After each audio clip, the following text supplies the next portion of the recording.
পারতেছি না, কে ডাকে?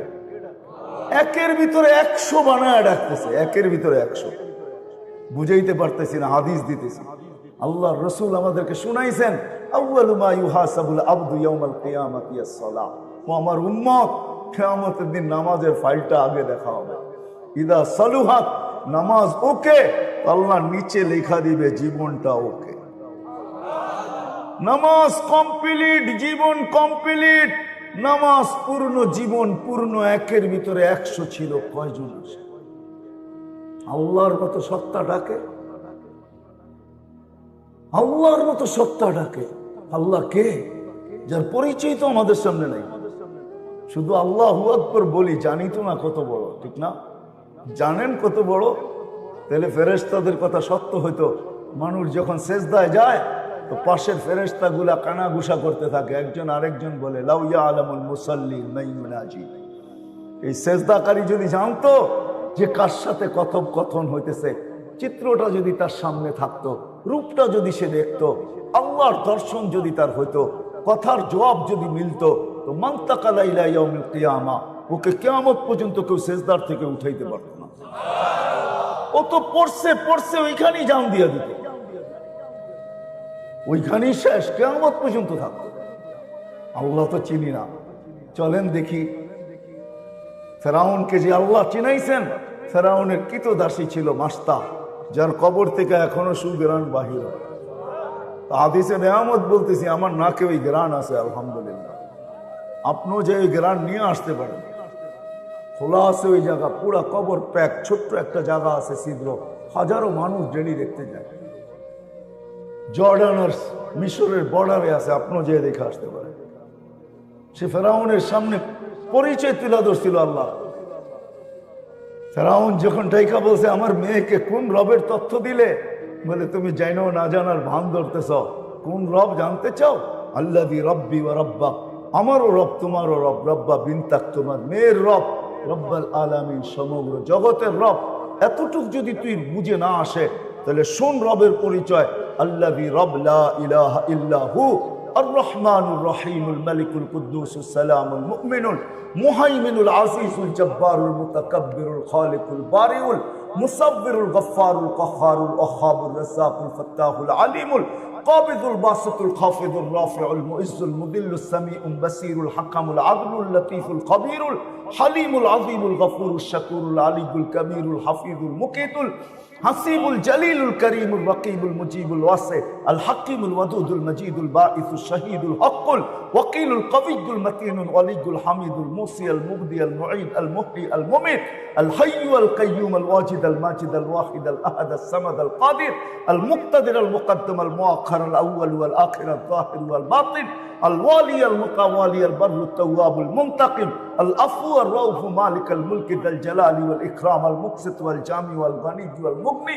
আল মানি আল দার আল নাফি আল নূর আল হাদি আল বদি ওয়াল বাকি আল ওয়ারিস ওয়াল রশিদ আস সাবুর ফাহুয়া রাব্বিক ওয়া রাব্বাক। এটা হলো তোর আর আমার রব। ওই রব আমাদেরকে ডেলি ডাকে। হায় হায়, আপনারা আমার ডাকার বাসী, মেরা দিয়ে তো পড়েন, একই জায়গায় আমাদের বসবাস। একটু ভাবি না, ওই আল্লাহ ডাকে, একের ভিতরে 100 বানায় ডাকে। কয়জন আসে? কয়জন আসে যেটার ভিতরে জীবনের 100% প্রস্তুতি ছিল রাখা, আখিরাতের প্রস্তুতি 100% যেটার ভিতরে রাখা ছিল? কয়জন আসে? কয়জন যুবক আসে? কয়জন মা বোন দৌড়ায়? উচিত তো ছিল সবার দৌড়ানোর। এই জন্য আসেন, ভাবেন, চলে যাব প্রস্তুত আমি কতটুকু, প্রস্তুতি কত। সত্য এটাই মেরে দোস্ত, সত্য এটাই। দুনিয়ায় কার কতটুকু পজিশন এটা আল্লাহর বিষয় না, আল্লাহর বিষয়। প্রস্তুতি কতটুকু এটা আল্লাহর বিষয়। ওই ফেরাউনের কৃতদাসী প্রস্তুতি নিছিল, বিদায় কবর থেকে আজও সুঘ্রাণ বাহির হয়, আর আমাদেরকে মেসেজ দিতে থাকে, আমি প্রস্তুতি নিয়ে আমার এই অবস্থা, তোরও প্রস্তুতি নিয়ে আস, তোদেরও এই অবস্থাই। সাহাবারা প্রস্তুতি নিয়ে চলে গেছেন, এই জন্য ওনারও মেসেজ দিচ্ছেন, কোরআনও মেসেজ দিতেছে, আস-সাবিকুনাল আউয়ালুন মিনাল মুহাজিরিন ওয়াল আনসার ওয়াল্লাযীনা ইত্তাবাউহুম বিইহসান রাদিয়াল্লাহু আনহুম ওয়া রাদু আন ও দুনিয়ার কিয়ামতের সকাল পর্যন্ত মানুষ আমরা মেসেজ দিয়া যাইতেছি, আমরা প্রস্তুতি নিয়ে আসছি, তোরও প্রস্তুতি নিয়ে আস। বেলাল মেসেজ দিয়ে গেছে, প্রস্তুতি নিয়ে আসো, তাহলে আমার মতো জমিনে হাঁটলে জান্নাতে পদধ্বনি হবে, এতে কোনো সন্দেহ নেই। হবে। আল্লাহ রসুল জান্নাত গড়তেছিলেন, হায় হায় হায় হায়, হারিস ইবনে নোমান জান্নাত গড়তেছিলেন, হঠাৎ জান্নাতের ভিতরে কোরআনের আয়াত আওয়াজ কান পাইতা শুনতেছেন। হারিস ইবনে নোমান রাদিয়াল্লাহু তাআলার আওয়াজ। জিজ্ঞাসা করছে, জিবরিল এইখানে হারিস বিন নোমানের আওয়াজ? বলছে, আপনি তো আজকে শুনতেছেন, আমরা ডেলি শুনি। দুনিয়ার থেকে তো আপনি রাত্রেই আসছেন, এখনো দুনিয়া রাত্রেই চলতেছে, ভ্রমণ রাত্রেই পরিসমাপ্তি ঘটবে। হারিস বিন নোমান প্রতি রাত্রে যখন তাহাজ্জুদে কোরআন পড়ে, তো আমরা লাউড স্পিকার খোলা শুনতে থাকি, তার আওয়াজ আমাদেরকে আকর্ষিত করে। বলছে, এই মর্তবা পাইল কি করে, মর্যাদা পাইল কি করে? আজকের যুবক যদি বুঝতো, তাহলে আমার তার আওয়াজও ওইখানে গুনতে থাকতো। বলছে, মার খেদমত করে পাইছে। যদি আমার সমাজের যুবক বুঝতো, তাহলে কোনো যুবক মা বাবার সাথে বড় বড় চোখ করতো না, ও তো মা বাবার সেবা করতো, পায়ে পড়ে খেদমত করতে থাকতো, আর আশা করতে থাকতো আমার আওয়াজও ওইখানে গুঞ্জবে, আমার আওয়াজের প্রতিধ্বনি ওইখানে হবে। যদি বুঝতো, তাহলে তো এটাই সত্য হইতো যে শাফি রহমতুল্লাহ আলাইহির মতো ব্যক্তি সারা দিন পরিশ্রম করার পরে রাত্রে ঘুমানোর কথা ছিল। ওলামারা জানে ওনার ব্যস্ততা কি ছিল, কিন্তু বাবা ছিল না, মা বৃদ্ধা ছিল, সারা রাত্র পায়ে তেল লাগাইতেন আর টিপতেন আর মাকে ঘুম পাড়াইতেন। মাঝে মাঝে খুশিতে পায়ের তালুতে চুমা মারা দিতেন, মা কাইপা উঠতো, আমার পায়ের তালুতে চুমা।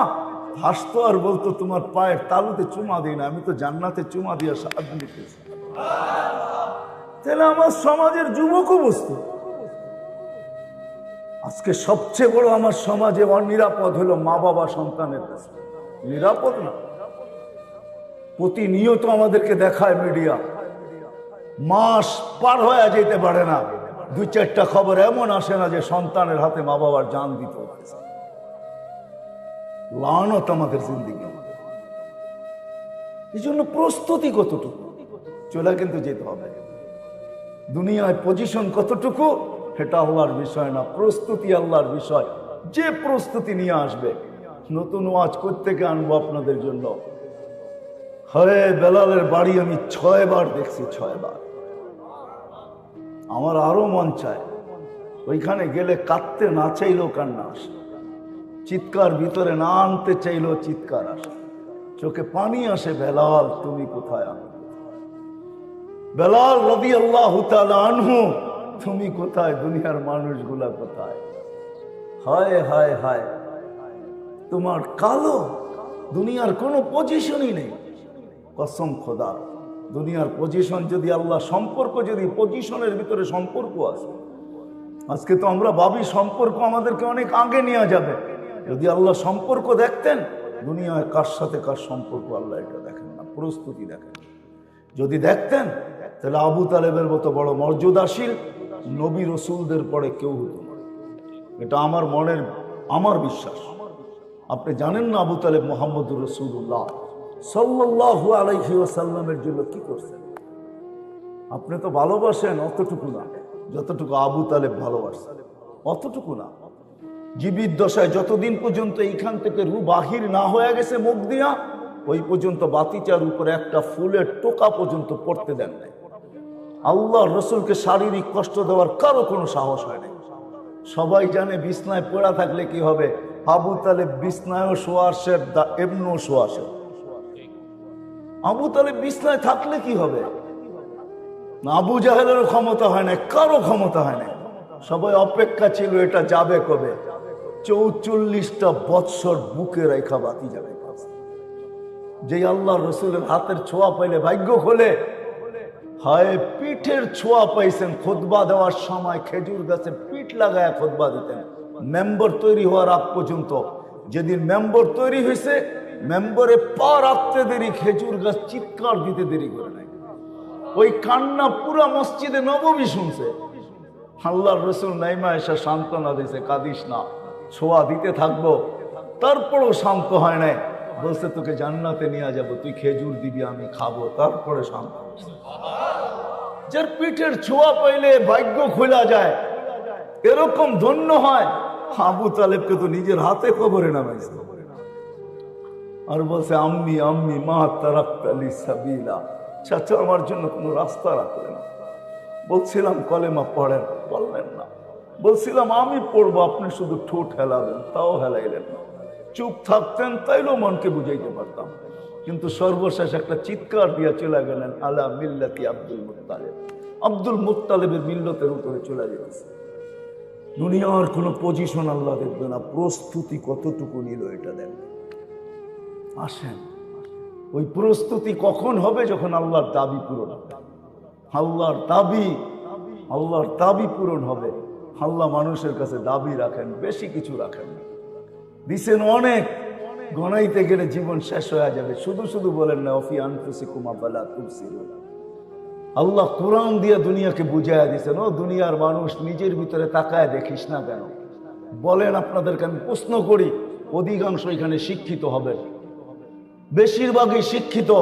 বলেন, চোখ নিয়ে 200 বছর লক্ষ লক্ষ ডাক্তার গবেষণা করতেছে। আমাকে ডাক্তাররা বলো গবেষণায় কতটুকু গেল, আর এই চোখের গবেষণা কতটুকু, কবে শেষ হবে? সারা দুনিয়ার চোখের ডাক্তার কি বলবে? বলেন, 3.5 একটা মানুষ, 7 ফিটের মানুষ দুনিয়াতে বহুত কমই। 6 ফিটের একটা মানুষ, 6.5 ফিটের মানুষ, শত শত বছর ধরে WHO একটা মানুষ নিয়ে গবেষণা করতেছে। প্রত্যেকটা অঙ্গকে আলাদা আলাদা করে, হার্টকে নিয়ে কেউ গবেষণা, দাঁতকে নিয়ে কেউ গবেষণা, হাড্ডি নিয়ে কেউ গবেষণা, নাক কান গলা নিয়ে কেউ গবেষণা, লিভার নিয়ে কেউ গবেষণা, কিডনি নিয়ে কেউ গবেষণা, পেশাব নিয়ে কেউ গবেষণা, আছে না নাই? রগগুলা নিয়ে গবেষণা। 6 ফিটের একটা মানুষ, কয়েক কোটি ডাক্তার গবেষণা করতেছে। আমাকে বলো না গবেষণায় কোথায় গেলে? WHO জবাব দিবে, গবেষণা করতেছি এটা বলতে পারবো, এটার কোনো কিনারা খুঁজা পাই না। আজ পর্যন্ত হোবল দিয়া দেখছি, কোনো কিনারা পাই না। হোবল চিনেন তো? হোবল চিনেন? মনে হয় হোবলও চিনেন না আপনারা, ঠিক না? খালি আমাদের দোষ দেন, হুজুররা কিছুই জানে না, ঠিক না? এখন তো হোবল দেখি আপনারাও চিনেন না। নাসার সবচেয়ে বড় দূরবীন, যেটা দিয়ে সৌরজগৎ দেখে ওরা, ওটার নাম হোবল। হোবল দিয়েও খুঁজে আজ পর্যন্ত কিনারা পায় নাই। ওরা এই কথাই বলবে গবেষণা করতেছি, এটার কোনো 6 ফিটের হইলে কি হবে, এটার কোনো অঙ্গের কোনো কিনারা নাই, কোনো কুল নাই। এক চোখে 13 কোটি ক্যামেরা দিয়ে আপনি দেখেন, 2 চোখে 26 কোটি ক্যামেরা, 1.6 সেন্টিমিটার জায়গা দিয়া 13 কোটির ক্যাবেল পিছিয়ে নিয়ে গেছে। পিছে 2টা তারকে একসাথে লাগতে দেয় নাই। খালি প্রযুক্তি প্রযুক্তি। আল্লাহর প্রযুক্তির নাম হলো কুদরত, মানুষেরটার নাম হলো বিজ্ঞান, আল্লাহর প্রযুক্তির নাম হলো কুদরত। কুদরত দিয়ে পিছনে নিয়ে গেছে। আল্লাহ দিছেন অনেক, দাবি বেশি না, সামান্য দাবি রাখছে। 24 ঘন্টায় 5 ওয়াক্ত নামাজ রাখছে, আর কি রাখছে বলেন? বাকিগুলো তো নফল, না করলেও চলে। সারা বছরে কি রাখছে? একটা মাস রোজা রাখছে, আর কি রাখছে? সারা জীবনে টাকা দিছে তো কি রাখছে? একবার হজ রাখছে। 100 টাকা দিছেন তো 2.5 টাকা চাইছেন, দিছেন কে? হ্যাঁ, কোরআন তো বলে আগনা ও আফকার। কোরআন বলে তোকে ধনী আমি বানাইছি, টাকা আমি দিছি। সত্য এটাই, নদীর এপার গড়ে ওপার গড়ে, নদীর এপার ভাঙ্গে ওপার গড়ে, এই তো নদীর খেলা। সকাল বেলার ধনীরে তুই ফকির সন্ধ্যা বেলা। হ্যাঁ হ্যাঁ হ্যাঁ, একটা সময় আমাদের দেশেও ছিল রয়্যাল ফ্যামিলি, মাত্র 40টা। এখন যার 2 কাঠা জমিন গুলশানে আছে, কত তো রয়্যাল, আমি রয়্যাল, ঠিক না? কি বলেন? গুলশানের 2 কাঠার দাম কত? 20 কোটি টাকা হবে। 10 কোটি টাকা 2 কাঠায়? কোন জায়গায় আছে বলেন আমাকে, পার্টি আমার কাছে আছে, বেচা দিব এখনই। এত সহজ? আল্লাহ বলে ধন আমি দিছি। 2.5 টাকা চাইছি, বেশি তো চাই না। আগের উম্মতের জন্য তো 10% ছিল, এই উম্মতের জন্য 2.5%। আবার কিরকম রাখছে, এই জন্য তো আমি বলি আমার জাতি যদি কিচ্ছু না করতো, 5 ওয়াক্ত নামাজই করতো, তাইলেও তো কিয়ামতের দিন বলতে পারতো নামাজ ওকে, জীবন ওকে, পুরা জীবন নামাজ পড়ছি, 1 ওয়াক্ত বাদ দিনে। সুযোগ ছিল না? ছিল না? আমার উম্মত, আমার জাতি যদি সারা বছর কিছু না করতো, আমি জীবন কাহিনী, আমি চাঁদে 6 বার গেছি। চাঁদ বুঝেন? আবার আকাশের চাঁদ বুঝেন না? আফ্রিকা একটা দেশ আছে চাঁদ, যেটাকে আরবিতে তাসাদ বলে, আমি 6 বার গেছি। একবার আমি জিজ্ঞাসা করতেছিলাম ব্যবসায়ীদেরকে যে তোমরা রমজানে কি করো? তো বলছে শোনো, নিত্য প্রয়োজনীয় বিক্রি যারা করে, প্রয়োজনীয় জিনিস যারা বিক্রি করে, ওরা ব্যতীত আমরা কেউ ব্যবসা করি না। কেন? রমজান তো আখেরাত কামানের মাস, দুনিয়া কামানের মাস না। আমরা তো 11 মাস কামাই, 1 মাস কামাই না। তো জিজ্ঞাসা করলাম নিত্য প্রয়োজনীয় জিনিসের দাম কিরকম হয়? তা আমাকে বলতেছে তোমাকে মুফতি মানাইলো কে? তুমি কেন?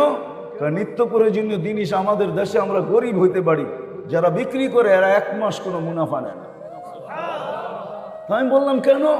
কেন তুমি হাদিসে পড়ো না মুআসাত, সহানুভূতির মাস, আমরা গরিব, আল্লাহ ওয়াদা করছে যে সহানুভূতি দেখাবে রমজানে কর্মচারীর সাথে আর মানুষের সাথে, আমার বান্দাদের সাথে, তার জন্য জান্নাত লেখা দিব। বলছে আমাদের কোনো ব্যবসায়ী যেই দামে কিনা, কস্টিং যতটুকু অতটুকু দাম নেয়, কোনো নিত্য প্রয়োজনীয় 1 পয়সা লাভ নেয় না। আমি বললাম যারা কিনে, তো বলতেছে একটা হাসির ব্যাপার আছে, রহস্যের ব্যাপার আছে। আমি বললাম সেটা কি? যারা কিনতে যায় ওরা দোকানদারকে বলে তুমি তো জান্নাত কামায় নিলা, আমাকে জান্নাত কামানোর সুযোগ দিবে না?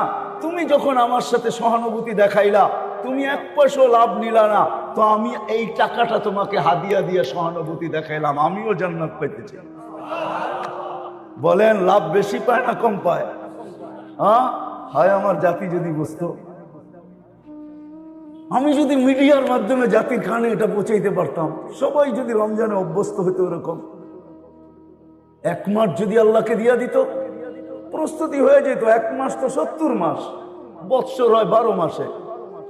তাও যদি না করত, শেষ 10 দিন যদি আমার পুরা জাতি লাইলাতুল কদরকে ধরার জন্য উৎপাইতা থাকতো, শেষ 10 দিনে লাইলাতুল কদর হবেই হবে, উৎপাইতা থাকতো, তাইলেও তো মারা যাওয়ার পরে আল্লাহকে বলতে পারতো, যদি জিজ্ঞাসা করে 80 বছরের বুড়াকে কতদিন ছিলি, 80 বছর, হিসাব রাখেন 1 রাত্রের দিয়া নেই। আল্লাহ যদি জেলে 1 রাত্র, কেন 1 রাত্রে তো 83 বছর 4 মাস ছিলাম, 80 থেকে 80 বাদ দেন, এটা কিছু নাই দিলেন, তারপরে তো 3 বছর 4 মাসের পাওনা আসি আপনার কাছে, ওইটা দেন, এটুক দিয়ে আমার চলবে, আর বেশি লাগবে না। যুক্তি তো ছিল। কে প্রস্তুতি নিতেছে? বেশি কিন্তু আল্লাহ চায় না। আসেন, কসম খোদার, এটাই দুনিয়ায় কার কি পজিশন আল্লাহ দেখবেন। প্রস্তুত কে কতটুকু? নারী প্রস্তুত না পুরুষ প্রস্তুত? যুবক প্রস্তুত না বৃদ্ধ প্রস্তুত? যে প্রস্তুতি নিবে, কসম খোদা, কোরআনের কথাই সত্য হবে, সালাম কওলাম মির রব্বির রহিম, রব্বে রহিম সালাম দিবে, এতে কোনো সন্দেহ নাই। ফেরেশতারা গার্ড অফ অনার দিবে। وسيق الذين اتقوا ربهم إلى الجنة زمرا حتى إذا جاءوها وفتحت أبوابها وقال لهم خزنتها السلام। ফেরেশতারা সালাম দিয়ে জান্নাতের গেট পর্যন্ত পৌঁছাবে। শুধু এইখানেই শেষ না, কুরআন বলে ইন্নাল্লাযীনা ক্বালু রাব্বুনাল্লাহ সুম্মা ইসতাকামু তাতানাজ্জালু আলাইহিমুল মালায়েকা আল্লা তাখাফু ওয়া লা তাহজানু ওয়া আবশিরু বিল জান্নাতিল্লাতী কুনতুম তুআদুন। সত্য এটাই, প্রস্তুতি যুবক নিল তো মরার সময় দেখবে স্বাগত জানানোর জন্য ফেরেশতারা নাইমা আসতেছে, কানে কানে আইসা বলবে আল্লাহ তাখাফু, তোমার ভয় নাই। কার ভয় আছে না না আছে এটা বিষয় না, তোমার ভয় নাই, তোমার কোনো চিন্তা নাই। পর্দা সরায় দিয়া বলবে দেখ জান্নাত তোর জন্য অপেক্ষা করতে। কিন্তু এটাও শুনে রাখো, দুনিয়াওয়ালারা তোমাকে দাফন করতে দেরি, ভাইগা যেতে দেরি করবে না। আর কোনোদিন সন্তানও কবরের পাশে যেয়ে দাঁড়াবে। কয়জন আছে আমরা বাপের কবরের পাশে যেয়ে দাঁড়াই? বৎসরে একবার, মাসে একবার, হয় কেউ দাঁড়াবে না। তো ফেরেশতারা বলবে নাহনু আউলিয়াউকুম ফিল হায়াতিদ দুনিয়া। দুনিয়ার মানুষগুলার স্বভাব এটাই, ওরা নিমো খারাপ হইতে পারে, ওরা অকৃতজ্ঞ হইতে পারে, এটা ওদেরই স্বভাব। কেননা পাইতে দেরি, যখন আল্লাহকে বলতে দেরি করে না, তুমি তো একটা বাড়িয়ে দিয়া যাইতেছো, তোমাকে আর কি স্মরণ করবে? তুমি তো সামান্য ব্যাংক ব্যালেন্স দিয়ে যেতেছো, তোমাকে আর কি স্মরণ করবে? কিন্তু শুনে রাখো, আমরা তোমার সঙ্গে দুনিয়া তো ছিলাম, আখেরাতে থাকবো। এটাই সত্য। দেখা হবে না কে কত গরিব, দুনিয়ায় কিচ্ছু নাই, এটা দেখা হবে না। এই জন্য আসেন, আল্লাহর দাবি বেশি না, আল্লাহর দাবি বেশি না। কোরআন এটাই বোঝায়। আল্লাহ বলে আমাকে রাজি করে আসো, আর কিচ্ছু, শুধু আমাকে রাজি করো। সময় লম্বা হয়ে যাবে, নাহলে আল্লাহকে রাজি করা কোনো কঠিন না, সহজ। আল্লাহকে রাজি করা তো অনেক সহজ, অনেক সহজ, অনেক সহজ, অনেক সহজ, যদি সত্য হয়ে থাকে। ইব্রাহিম আলাইহিস সালাম মেহমান নিয়ে আসছেন, দুপুরে খাওয়াবে, উনি মেহমান ছাড়া খাইতেন না। তো সাথে নিয়ে বসছেন, জিজ্ঞেস করছে তোমার পরিচয়? তো বলে আমি সূর্যের পূজারী বা অগ্নির পূজারী। তো ইব্রাহিম আলাইহিস সালামের দিলে লাগছে, আমার আল্লাহকে চিনে না, কি করে খাওয়াই, আমি তো খলিল, কি করে একে খাওয়াই? উঠায় দিছে। কয়েক কদম বাহিরে গেছে, আল্লাহ আওয়াজ দিয়া বলছে, খলিল 250 বছর 3 বেলা খাওয়াই, সকালের নাস্তা, দুপুরের খাওয়া, রাত্রের খাওয়া, কমসে কম তো 3 বেলা দেই, 1 বেলা খাওয়াইলেন না, উঠায় দিলেন। বাস বড় দিলে লেগে গেছে, পিছনে ছুটছে, চল খাইতে চল, এত নির্লজ্জ না, উঠায় দিলে আবার প্লেটে ফেরা যাব, এত নির্লজ্জ না। আবার বলতেছে, শোনো, আমি জানি তুমি আমার পিছে বাগার ব্যক্তি না, তুমি আমার পিছে ছুটে আসবে, তুমি এই ব্যক্তি না, এটাও আমার মন বলে, কিন্তু বলো মধ্যখানে ঘটছে কি? তো ইব্রাহিম আলাইহিস সালাম চোখের পানি ছেড়ে দিয়ে বলছে, হায় হায়, সত্য বলছিস, আমিও তোর পিছে দৌড়ানোর ব্যক্তি না, আর আমিও জানি তুই আত্মমর্যাদাশীল লোক, তুই আমার প্লেটে আবার ফিরা যাওয়ার লোক না, কিন্তু তোর মালিক ডাক দিয়া বলছে 250 বছর 3 বেলা খাওয়াই, 1 বেলা খাওয়াইলেন না। বলছে সেই মালিক কে? বলছে ওই আল্লাহ। বলছে প্লেটে ফিরবো, আগে হাত বাড়া, ওই মালিকের হইয়া নেই, তারপরে যাবো, এর আগে না। সত্য এটি, সত্য এটি। রেলি হাদিসে কুদসি কোনোদিন সত্য হতো না। মান নাদানি তালাক্কাইতুহু মিন বাঈদ। আল্লাহ বলে ডাক দিতে দেরি, আমি হাতছানি দিয়ে বুকে জড়ায় নিতে দেরি করি। যে আমাকে ডাক দেব, যখন ডাক দেব। এই জন্য আল্লাহ বেশি কিছু চায় না, আল্লাহকে রাজি করা চায়। এখন যদি আপনি প্রশ্ন তোলেন যে আল্লাহকে রাজি করবো কিভাবে, লা তারাহুল উয়ুন, আল্লাহকে তো চোখেই দেখা যায় না। ওয়ালা তুখালিতুহু যুনুন, দেনদারনায় আনা যায় না। কানের কথা তো শোনাই যায় না, বর্ণনা দিয়ে শেষ করা যায় না। কতটুকু আল্লাহর বর্ণনা দিবেন? আল্লাহর বর্ণনা কে দিয়ে শেষ করতে পারবে? আল্লাহ তো আল্লাহ, আল্লাহ তো, ঠিক না? আল্লাহ তো আল্লাহ, কে বর্ণনা দিবে? দুনিয়ার সামান্য পদস্থ মানুষই ধরা ছোঁয়ার বাইরে চলে যায়, পথ পাইতে দেরি, হাওয়ায় উঠতে দেরি করে না, ঠিক না? আল্লাহ তো আল্লাহ। আল্লাহ বলে সহজ করে দিলাম, সহজ। আল্লাহকে রাজি কি করে করবো? তো আল্লাহ কোরআনে বুঝাইয়া দিয়েছেন, আতিউর রাসূল, আমার বন্ধুকে রাজি করলেই আমি রাজি। আমার বন্ধুকে রাজি করো, আল্লাহ রসুল রাজি, আল্লাহ রাজি। কসম খোদা, সত্য এটাই। আল্লাহর রসুল যার পক্ষে, আল্লাহ তার পক্ষে। আমরা তো রসুলকে চিনি না, আল্লাহ রসুলকে রাজি করা অনেক সহজ। যে সারা জীবন উম্মতের জন্য চোখের পানি ঝরায় গেছে। লানত আমাদের জিন্দিগির উপরে, উম্মত রসুল চিনল না, নবী চিনল না, এর আদর্শ চিনল না। একজনও পাওয়া যাবে না। আমি তো যুবকদেরকে বেশি বলি, এদের পায়ে হাত রেখা বলি, এখানে এক যুবকও নেই যে যতদিন চুল কাটছে সেলুনে যায় বলছে একদিনের জন্য হইলো, একবারের জন্য হইলো চুল আজকে আমার ইচ্ছায় কাটবে। আমার ইচ্ছা মতো কাটা হবে না, তোমার ইচ্ছা মতো কাটা হবে না, তোমার সেলুনের ডিজাইন মতো কাটা হবে না। আজকে আমার চুল আমার নবীর স্টাইলে কাটা হবে। এক যুবক যদি বলতো, জীবনে যদি একবার কাটা বলতো, এটা যদি নিজের কাছে রাখতো, আমাদের জীবনে যদি কোনো নবীর সুন্নত সঙ্গী হইতো, যে আমি কোনো সুন্নত পালন করতে পারি না, একটা সবসময় মজবুতির সাথে বলছি, এমন কোনো সুন্নত তো নাই। বরং নবীর সুন্নতই সবচেয়ে বেশি দীক্ষিত, ঘৃণিত, অবহেলিত, লাঞ্ছিত। হায় হায় আফসোস, যে নবী সারা জীবন 23টা বৎসর আমাদের জন্য চোখের পানি ঝরাইতে ঝরাইতে গেছে। কোনো মুহূর্ত নাই যে মুহূর্ত উম্মতের জন্য চোখের পানি না ঝরাইছে। সমস্ত কিছু উম্মতের পক্ষে না নিছেন, সুযোগ যেটাই আসছে উম্মতের জন্য কাজে লাগাইছে। একটাই দেখাইতেছি, কোরআনে আছে অদ্দোহার ভিতরে সাউফা ইউতিকা রাব্বুকা ফাতারদা। আল্লাহ বলছে বন্ধু আপনাকে রাজি করব। ওই মুহূর্তে হাত উঠায় বলছেন লান আরদা হাত্তা ইয়াকুনা ওয়াহিদ মিন উম্মতি ফিন নার, আমার একজন উম্মত জাহান্নামে থাকা পর্যন্ত আমি আপনার উপর রাজি হব। মানুষ চেয়ার পাওয়ার জন্য জান দিতে রাজি, নিতে রাজি। কি সত্য না? চাই সেই চেয়ার ছোট পদের হোক, মেম্বারই হোক, চেয়ারম্যানই হোক, উপরের গুলা তো বাদই দিলাম। আল্লাহ রসুলকে আল্লাহ মাকামে মাহমুদ দিছেন।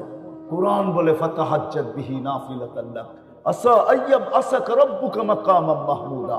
আমরা আযানের দোয়ার ভিতরে পড়ি, আল্লাহ রসুল বলছেন মাকামে মাহমুদের দোয়া করি, আল্লাহুম্মা রাব্বা হাযিহিদ দাওয়াতিত তাম্মা ওয়াস সালাতিল কাইমা আতি মুহাম্মাদানিল ওয়াসিলাতা ওয়াল ফাযিলা ওয়াদ দারাজাতার রাফিয়া ওয়াবআসহু মাকামান মাহমুদা। ওই চেয়ার যার জন্য আল্লাহ নিজের পাশে রাখছেন কিয়ামতের দিন, যাবে কিন্তু বসবে না, হাত রেখে দাঁড়ায় থাকবে। আল্লাহ বলতে দাঁড়া, আপনার উম্মত তো চেয়ারের জন্য পাগল ছিল, কতজনে মরছে আর মারছে, চেয়ার পায়া বসেন না কেন? তো বলে আমাকে বসায় কি করতে চান? আমি যদি বসা যাই তো উম্মতকে হাউজে কাউসারে পিপাসিত উম্মতকে পানি দিয়ে পান করাবে। ওইখান থেকে ছুটা যায় মিজানের পাল্লায় কে মনিটরিং করবে যে পাল্লার সামনে না ঝুঁকলে ওইখানে দাঁড়ায় হাত তুলে আপনার কাছ থেকে সামনে ঝুঁকাবে কে? পলসেরাতে আটকায় গেলে পার কে করাবে? আমি বসবো না, আমি তো 3 জায়গায় ছুটতে থাকবো আমার উম্মতের। আসেন রসুলকে রাজি করলি আল্লাহ রাজি। শেষ জায়গায় চলে আসছি। আপনি যদি বলেন যে রসুলও তো নাই, ওনাকে রাজি করবো তো করবো কি করে? রসুল নাই বটে, আমিও মানি, আলেমদের কাছে রাখা আছে, একটা কিছু হারায় যায় না, একটা গাদার নামও হারায় না, কোনো কিছু হারায় যায় না, ওলামাদের কাছে রাখা আছে। এই জন্যই ওলামারা দায়িত্বশীল, আল্লাহর পক্ষ থেকে, রসুলের পক্ষ থেকে। নাইলে আপনি মনে করেন যেই শহরে অটো চালায় 1000 টাকা কামানো কোনো ব্যাপার না, ব্যাপার? হ্যাঁ, ওই শহরে 10,000 টাকা ইমাম ইমামতি করে তো করে কি করে? ও কি মেন্টালিটি সমস্যা? হ্যাঁ, মেন্টালিটি সমস্যা, মাথা পাগল। ও কেন 10,000 টাকা ইমামতি করে? বুঝান আমাকে, কেন করে? যেই শহরে অটো চালাইলে 1000 টাকা ডেলি কামানো যায়। অটো চালাইতে তো অক্সফোর্ডের ডিগ্রি লাগে না, ঢাকা ইউনিভার্সিটির মাস্টার্স করতে হয় না, বড় বড় ডিগ্রির দরকার হয় না, কেন পড়ে আছে? আমাকে বুঝান লজিক দিয়ে আপনারা, কেন পড়ে আছে? ও কি অটো চালাইতে পারবে না? দেখতে তো হাট্টাঘাটটা ভালোই মনে হয়, 10,000 টাকায় পড়ে আছে মুয়াজ্জিন, কেন পড়ে আছে? ঢাকা শহরের কোন মাদ্রাসার উস্তাদ আছে যার বেতন 50,000 টাকা? 20,000 টাকাও নাই, কেন পড়ে আছে? মেরে দোস্ত, দায়িত্ব কাঁদে। ওরা আমাদের কাছে ওই জিনিস রাখা আছে যেটার দ্বারা রসুল রাজি হবে, যেটার দ্বারা আল্লাহ রাজি হবে। প্রস্তুতি নিয়ে যাইতে হবে যদি আল্লাহর কাছে কিছু পাইতে চাই। এই জন্য আসেন, শেষ কথা বলবো, বয়ানে তো সব বুঝানো যাবে না, যতটুকু বুঝাইলাম, বাকিটি আপনাদের এলাকার হক্কানি ওলামা প্রত্যেক মসজিদে মসজিদে আছে, প্রত্যেক মসজিদে মসজিদে হক্কানি ওলামা আছে না? নাই? হ্যাঁ, এই এলাকায়ও আল্লাহ আছে। আমি তো দুনিয়া ঘুরা বলতেছি, বাংলাদেশের মতো জমিন অদ্বিতীয় নেই, দুনিয়ায় আর দ্বিতীয়টা নেই। হ্যাঁ, মক্কা মদিনা বাইতুল মুকাদ্দাস ভিন্ন জিনিস, এটা নিয়ে তুলনা চলে না। এছাড়া সারা দুনিয়ার ভিতরে বাংলাদেশের মতো জমিন দুনিয়ার আর দ্বিতীয় একটা নাই। রাগ হয় না, এটাকে সোনার সাথে তুলনা করলেও খাটো মনে করা। আমার ভ্রমণ চোখ বলতেছে বাংলাদেশের মতো এত সুযোগ আলহামদুলিল্লাহ, যার কারণে আজ পর্যন্ত বাংলাদেশ বিপর্যয়ে বেঁচে আছে। নাইলে আপনি আমাকে নেটে সার্চ দিয়ে দেখান দুনিয়ার কোন দেশে 7.8 ভূমিকম্প আসছে আর কোনো বিপর্যয় হয় না। ওটা যদি দুনিয়া দেখতে চায় তাহলে আমাদের এই বাংলাদেশের মাটিটাই দেখতে পারবে। 5 থেকে 6 বছর আগে 31st নাইটের পরের দিন 7.8 ভূমিকম্প ঢাকা শহরে আসছে, কিচ্ছু হয় না,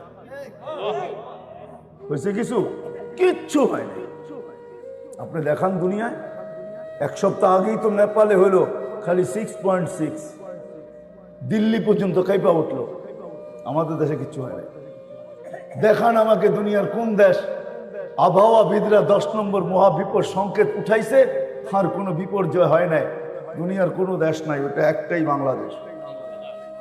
10 পর্যন্ত উঠাইছে, বুলবুলে কিচ্ছু হয় নাই। আমি চোখে দেখা বলতেছি, ওই দিন আমি পাথর ঘাটা ছিলাম, আমাদের ইস্তেমা চলতেছিল, এলাকায় ইস্তেমা। দুপুরে দোয়া শেষ হয়ে গেছে, আমি ঢাকা ফিরতে পারবো না, আমি ওইখানে রয়ে গেছি। আমার সাথে 1-150 লোক ছিল, মাথার উপরে কয়েকটা টিন ছিল, আর কিচ্ছু ছিল না।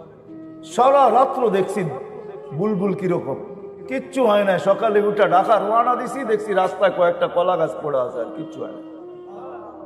আলহামদুলিল্লাহ। আমি তো বলি এই দেশে বিপর্যয় কোনোদিন হয়ও না, আর হবেও না। এই জন্য আমার একটা বয়ান আছে, বাংলাদেশ নড়ে চড়ে পড়ে না, কেননা এই মাটির মতো মাটি নাই। কদমে কদমে হক্কানি ওলামা, গলি গলি মাদ্রাসা হেফজোখানা মক্তব, আল্লাহওয়ালাদের অভাব নাই, দাড়ি টুপির অভাব নাই, পর্দা নিশিনের অভাব নাই, ওই যুবকদের অভাব নাই যারা লজ্জাপতির মতো আল্লাহর ভয়ে নিজেকে গুটায় নিছে। সবচেয়ে বড় প্রমাণ, আল্লাহ আল্লাহ রসুলের মতো এরকম আশেক দুনিয়ার কোনো দেশে নেই। আমাকে দুনিয়ার কোনো দেশ দেখাইতে পারবেন না যে রাত্র 11:40 বাজতে চলছে, আর এরকম মাটিতে বয়া চাতকের মতো আল্লাহ আল্লাহ রসুলের কথা মোহাব্বতের সাথে শুনে। দুনিয়ার কোনো দেশে আমি পাই নাই। 7 মহাদেশ ঘুরা দেখছি, কোথাও পাই নাই। এদেশে এই জমিনের তুলনাই হয় না। আসেন ওলামায়ে কেরামের কাছ থেকে শিখি। প্রস্তুতি নেই, প্রস্তুতি নিয়ে যদি যেতে পারি তাহলে খোদার কসম, হ্যাঁ, সালাম অবশ্যই পাবো। ওই জান্নাত মিলবে, ওই জান্নাত, ওই রাজত্ব মিলবে। দুনিয়ার রাজত্ব আর কি রাজত্ব? যুবক, আজকে চাও বহুত কিছু, কিন্তু অনেক কিছুই পাও না। সত্য এটাই। বেশি নক করতে গেলে আবার কেসও হইতে পারে, ঠিক না যুবক?